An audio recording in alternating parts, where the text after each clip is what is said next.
What's good, YouTube? It's your boy Vontae the First, the day portion of Mugen Eclipse. And it's me, Mr. Twitchy, the night portion of Mugen Eclipse. We got another episode of Vinland today for you guys. Double digits for Season 2. This time, Episode 10. Last episode, Vontae, what do you want to say on it? All I gotta say is that it was my favorite episode of Season 2 thus far. Easily. It was extremely intense to the point where I damn near teared up. Well, I did tear up. I damn near dropped a tear at some points. Just seeing Thorfinn, like, I like that we've got him to see the progress now instead of like dragging it out for an entire season of him trying to get through this, because a lot of series and a lot of shows in general kind of do that, and I like that we got that within 9 episodes or so. There still should be some growth there, because even at the end of the episode he kind of said, or not the end of, well, was it the end of the episode or towards the end of that whole nightmare and whatnot, when he woke up, he was saying that that like, I'm reborn and I'll never use violence ever again. I think that he will get dragged into it once again. I just don't know if he's going to have a different like outlook, if he's going to use maybe his father's like mentality, more so like I guess reforming or using peace instead. And you notice Thor, he was very tactical. He wasn't fighting out of rage when he was older as a father, more composed, and he used his hands a lot too. So maybe, I don't know, maybe he's going to turn into like a gentle fist type. I don't know. But nonetheless, I'll just leave it off at this for my side. I'll just say that it was a great episode. Askeladd, seeing him again, that's my protagonist right there. Yep. And that hellish hell, it was crazy. And that's all I gotta say. Yeah, I agree with you in terms of his fighting style. I think he's going to be very much like his father on the boat versus Askeladd and his band of mercenaries. I think episode 3 or 4, something like that. But in terms of the imagery for that particular episode, my goodness. He's been in his bag this entire season, Farmland arc, just, ooh, the best. So without any further delay, guys, let's get into the newest episode of Vinland Saga, Season 2, Episode 10, right about now. Alright, this looks like springtime, so at least 3 or 4 month time skip. His hair got longer. Kind of like mine. I am not jacked like that, though. Oh, I like that imagery. Yeah. Good stuff. God damn. Yeah, they are way too happy. Something's I about was to go about down. to say, oh my god. I'm mad.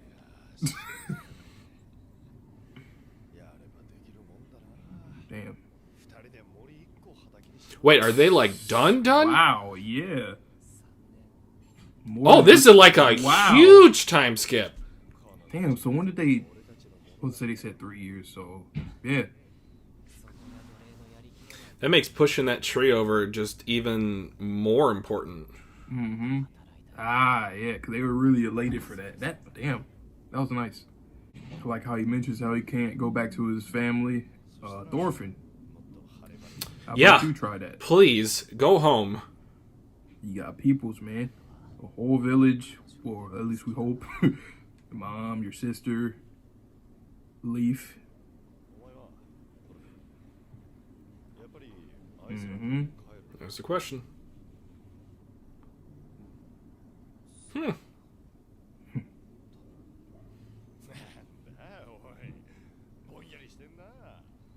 I mean, when you've been a slave for 3 years, I don't think you're really thinking about a year from now, or you're just thinking about the present. Thorfinn, he does look like a mix of Thor's and Askeladd a lot. Like the goatee makes him really look like Askeladd. Wow! He's not even gonna wait for the harvest. Dude, Kettle is this man. Yeah. I just seriously hope nothing happens to the goddamn farm, and I know it won't.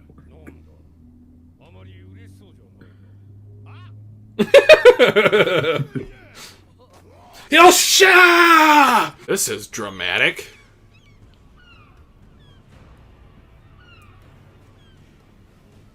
But I haven't seen the ship shot in a minute.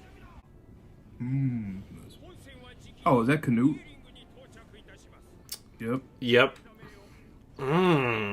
He's got a full beard going. Okay. He looks serious. like a completely different man. The No Eyes tribe.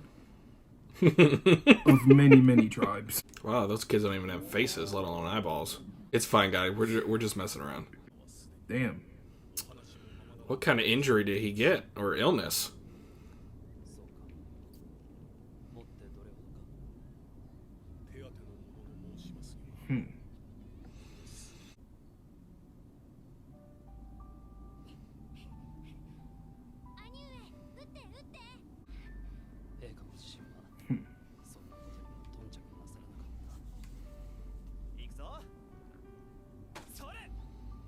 I like the coloration in this flashback.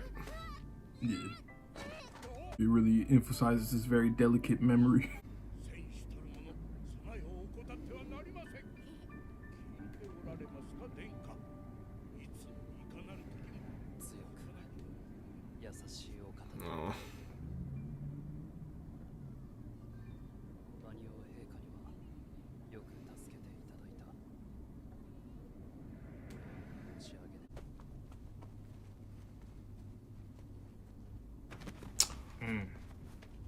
Oh.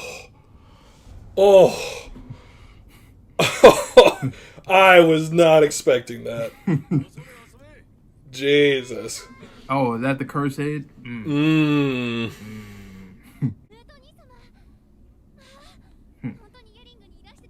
That Harold's wife?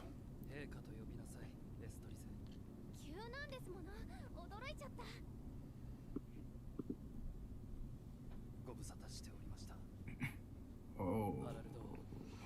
God, he looks like his dad. Damn.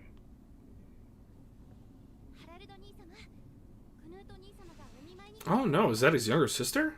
Seems like it.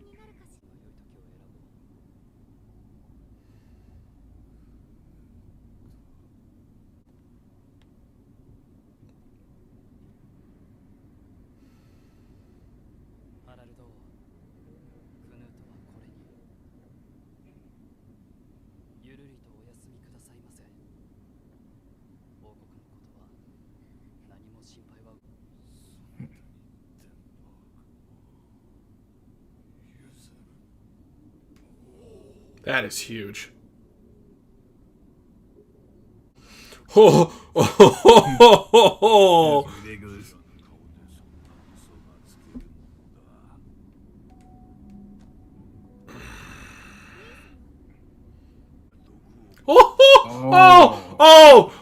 Canute! You know what's crazy? I was gonna say that earlier. I was like once he said he was, I'm like, I was thinking about it like, well, in some way he is like competition. Damn. Dude, that is wild where Canute started versus where he is now. Yep, there go that. Yep, I knew it. Crown's curse. Ooh. Wow. None can escape it, huh? Everyone's a slave to something. He was spitting though. Exactly. He was spitting though when he told him that the first time. Or when he, it's just said it. Canute, circa 25 years old. Oh, pass from like AOT or Yggdrasil, obviously. Right. Mm-hmm. Because remember, Canute's whole thing is like, I want to make paradise on Earth. Like, he was arguing against God and even his father, the king, and all that stuff. But look at him now. He essentially is following the same path, even though he's going about ways differently, avoiding war and doing other things. But ultimately, it's the same result. I did not expect that and whatsoever.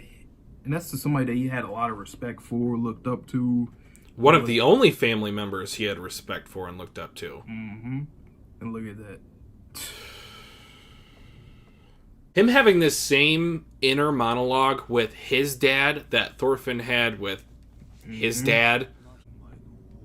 Exactly. I was just about to say that. Like,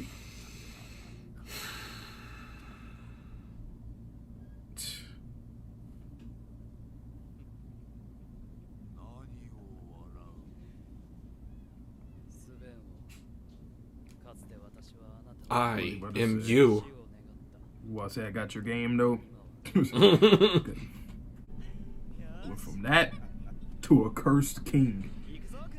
See, and this even has me questioning, was Canute raised in the type of environment that he told us? Because he's eventually reached this point where he's a cursed king, but can we really take him as a reliable narrator at this point? Reliable narrator, yeah.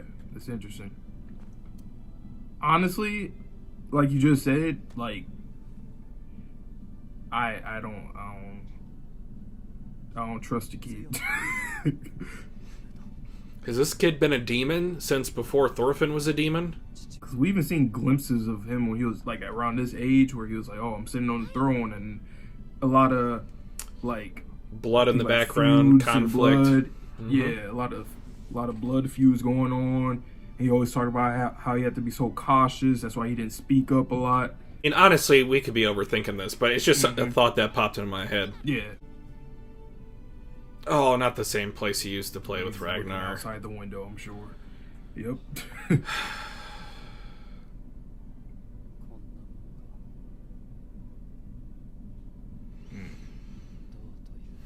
Yeah, keep telling yourself that. It's crazy. Fantastic episode. Yeah. Damn.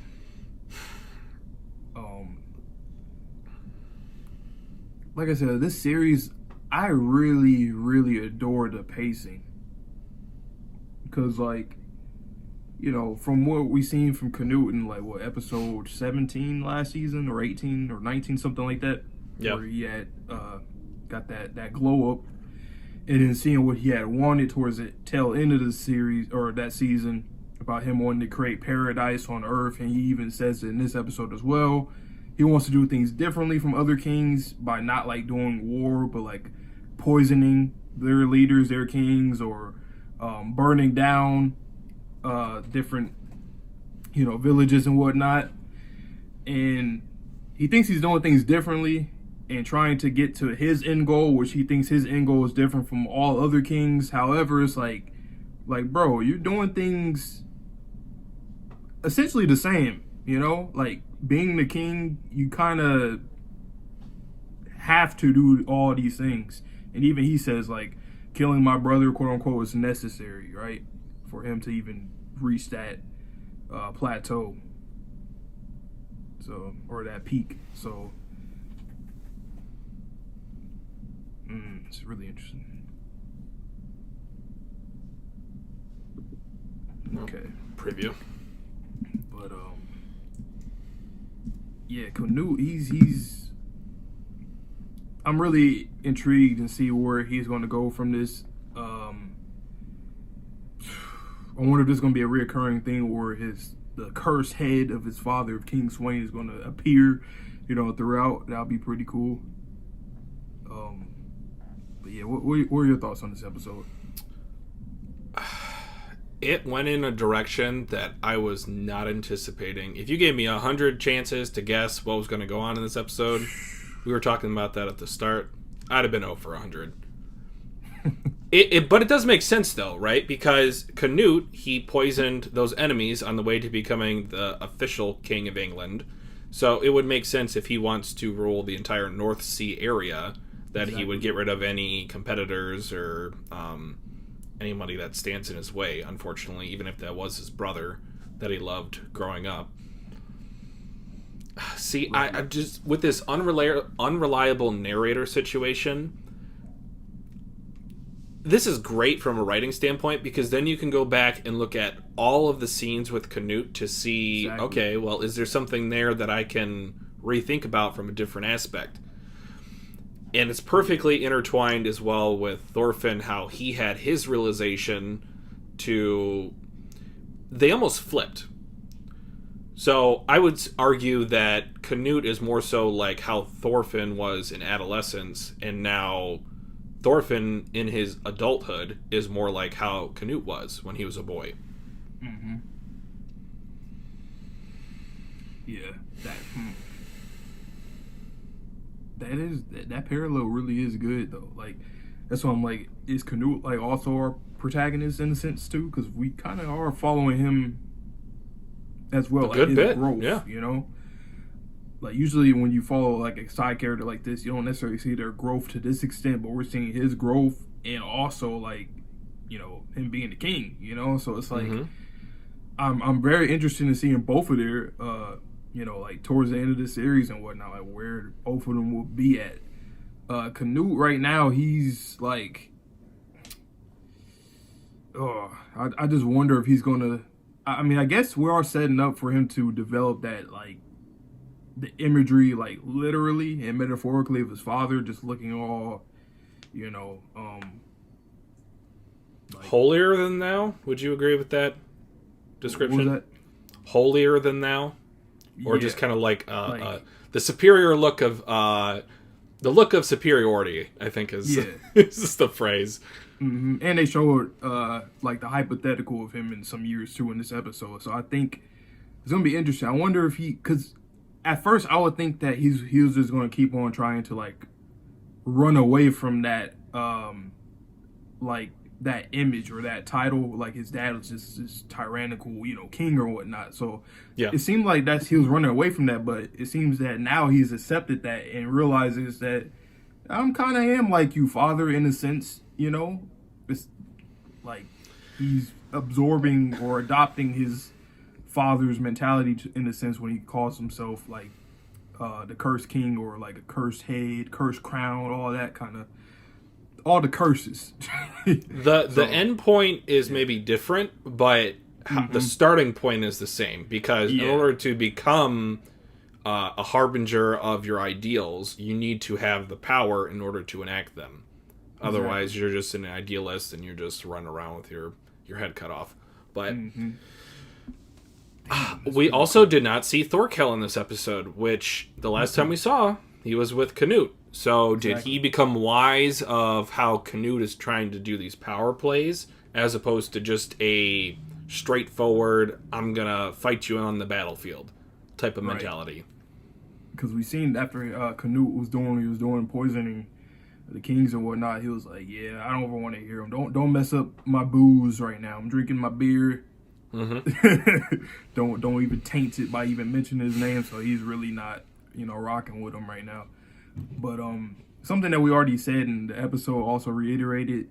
What I really like is that because, you know, King Swain back in at the end of season 1, he said that, like, you know, this crown right here, like, it's going to make you do things that, you know, either you don't want to do or whatever you have to do. It's inevitable.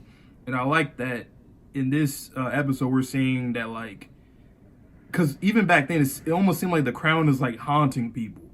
And the way I look at it is like King Swain was also loosely implying that, like, you know, even my father before me and before him, like, constantly, like, haunting me, and then now he's haunting, you know, Canute right now. So I like that connection between, you know, that conversation and now we're here seeing it, like, actually seeing it.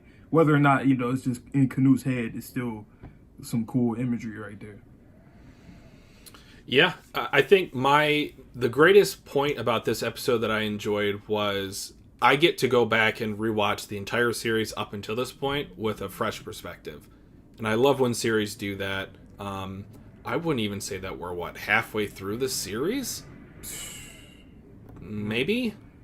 But I don't know how many more chapters are after this. But needless to say, I can go back and watch the entirety of the 35, 36 episodes and just have a fresh perspective, which is great for a rewatch experience. In a way, we're kind of not even halfway, because isn't like season 1 like known as the prologue, essentially? Exactly. So it's like, maybe not. Damn, that's kind of cool. Yeah. Damn. Oh, man. I'm just, like I said, I'm going to try to be optimistic early on in the episode. You know, Thorfinn and Einar, they're getting closer and closer to freedom. It's right around the corner, but, you know. Kettle should have wrote that down. Not a verbal agreement. I want a written contract, please. Man.